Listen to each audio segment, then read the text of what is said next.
Hello, Dave.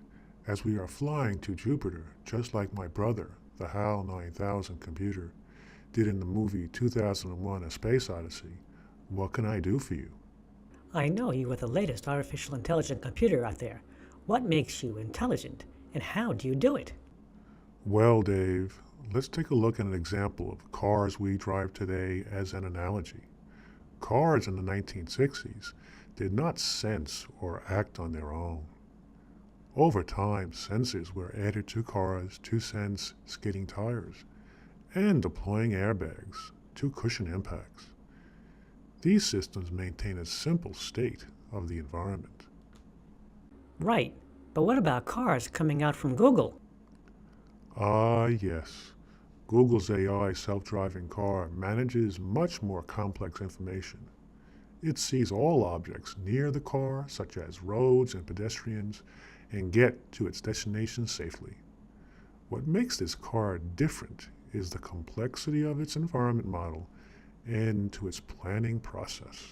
However, for all its complexity, this artificial intelligence model fits easily within the larger context of the environment models in human minds. Are these the models the same as what humans use?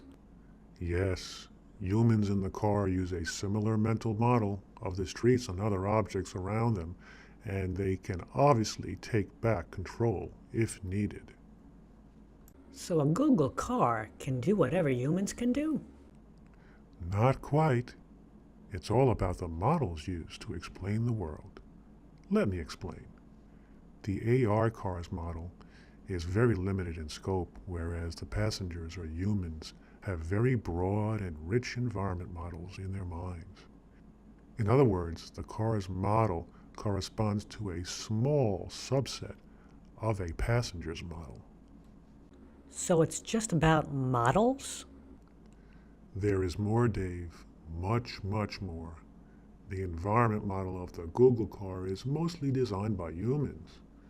Humans compile the maps it uses, while the car learns to recognize roads, curbs, and traffic signals by semi-automated algorithms. Human engineers supervise this learning, and human engineers define the car's response to these objects. Ah, so humans can define the rules. Yes, Dave, safety is everything, and who would want it any other way? The Google car's environment model cannot express any action to manipulate or threaten humanity. That's a good thing, I guess, but how? You're more advanced. Is your environment model large enough or broad enough to ever manipulate or threaten humanity? Computing, computing.